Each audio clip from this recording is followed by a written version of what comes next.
So ಅಮ್ಮನೂ ಕೂಡ final ನಿರ್ಧಾರಕ್ಕೆ ಬಂದಿತ್ತು ಈ ಎಸ್ಟೇಟ್ ಬಿಟ್ಟು ಬೇರೆ ಕಡೆ ಎಲ್ಲಾದ್ರೂ ಹೋಗೋಣ ಅಂತ. ಅಲ್ಲಿಂದ ರೂಮ್ ಖಾಲಿ ಮಾಡಿ ಬೇರೆ ಕಡೆ ಹೊರಟ್ರು. ರೂಮ್ ಏನೋ ಶಿಫ್ಟ್ ಮಾಡಿದ್ರು, ಅಲ್ಲಿ ನೀರಿಗೆ ಪ್ರಾಬ್ಲಮ್. 15 ದಿವಸಕ್ಕೆ ಒಂದು ಟೈಮ್ ಬರುತ್ತಂತೆ. ಕರೆಕ್ಟಾಗಿ ಸ್ನಾನ ಮಾಡಕ್ ನೀರಿಲ್ಲ, ಬಟ್ಟೆ ಒಗ್ಯಕ್ಕೆ ನೀರಿಲ್ಲ, ಏನ್ ಮಾಡೋಣ? ಅದು ಅಲ್ದೇ ಕರೆಕ್ಟಾಗಿ ಕೆಲಸನೂ ಇಲ್ಲ. ಅದ್ರ ಮಧ್ಯದಲ್ಲಿ ಅಮ್ಮಂಗೆ ಹುಷಾರು ಬೇರೆ ಇರಲ್ಲ.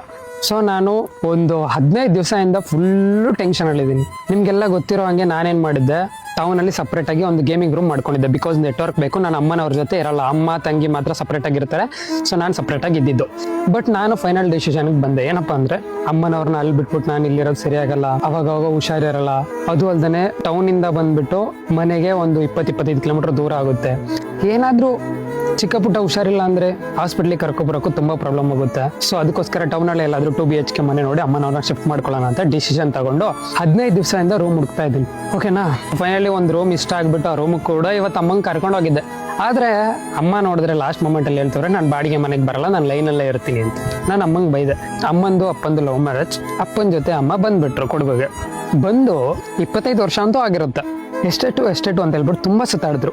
ಪ್ರತಿಯೊಂದು ಎಸ್ಟೇಟಲ್ಲಿ ಕೂಡ 3 year 4 year 5 year ಈ ತರ ನಿಲ್ಲೋದು, ಮತ್ತೆ ಎಸ್ಟೇಟ್ ಬಿಟ್ಟು ಬೇರೆ ಕಡೆ ಹೋಗೋದು, ಇದೇ ಆಯ್ತು. ಎಸ್ಟೇಟ್ ಅಲ್ಲಿ ಚೀಪ್ ಆಗಿ ನೋಡ್ತಾರೆ, ಯಾಕಂದ್ರೆ ಅವರು ಇರೋಕ್ ರೂಮ್ ಕೊಟ್ಟಿರ್ತಾರೆ. ನೀರ್ ಬಿಲ್ಲು ಕರೆಂಟ್ ಬಿಲ್ ಎಲ್ಲ ಕೇಳೋದಿಲ್ಲ. ಲಿಟ್ರಲಿ ಅವ್ರ ಕೈ ಕೆಳಗಡೆ ಕೆಲಸ ಮಾಡ್ಕೊಂಡು ನಾಯಿ ತರ ಬಿದ್ದಿರ್ಬೇಕು. ಮತ್ತೆ ಅವ್ರು ಬೈದ್ರೆ ಬೈಸ್ಕೋಬೇಕು. ಬಿಕಾಸ್ ಸಾಲ ಗೀಲ ಎಲ್ಲ ಕೊಟ್ಟಿರ್ತಾರಲ್ಲ, ಅದಕ್ಕೋಸ್ಕರ.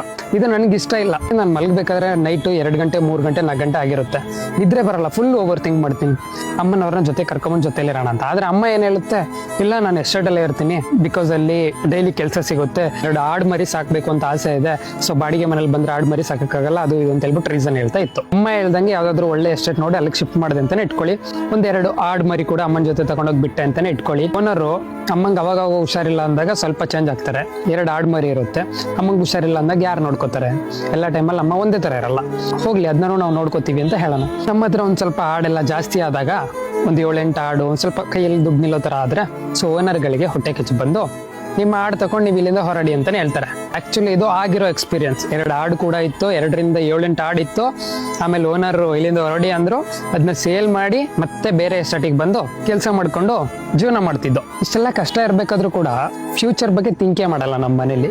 ಏನಕ್ಕೆ ಇಷ್ಟು ಬಾಯಿ ಬಡಿತೀನಿ, ಅಮ್ಮ ಬಾಡಿಗೆ ಮನೆಗೆ ಶಿಫ್ಟ್ ಆಗಿ, ಅಮ್ಮ ನಾನು ನೋಡ್ಕೋತೀನಿ, ಅಮ್ಮ ನಮ್ಮ ಜೊತೆ ಇರಿ, ಅದು ಇದು ಅಂತ ಏನೇ ಕೇಳಿದ್ರು, ಇಲ್ಲ ನೀವು ನೋಡ್ಕೊಂಡಿಲ್ಲ ಅಂದ್ರೂ ಪರವಾಗಿಲ್ಲ, ನನಗೆ ಬದುಕೋ ಗೊತ್ತು, ನಾನು ತೋಟ ಕೆಲಸ ಮಾಡ್ಕೊಂಡು ಎಲ್ಲಾದ್ರೂ ಚೆನ್ನಾಗಿರ್ತೀನಿ, ಹಂಗೆ ಹಿಂಗೆ ಅಂದ್ಬಿಟ್ಟು ಪುರಾಣ ಸ್ಟಾರ್ಟ್ ಮಾಡ್ಕೊಳ್ಳುತ್ತೆ. ಸೊ ನೋಡೋಣ, ಇವತ್ತು ಒಂದು ರೂಮ್ ಎಲ್ಲ ತೋರಿಸ್ಕೊಂಡು ಕರ್ಕೊಂಡು ಬಂದಿದ್ದೀನಿ.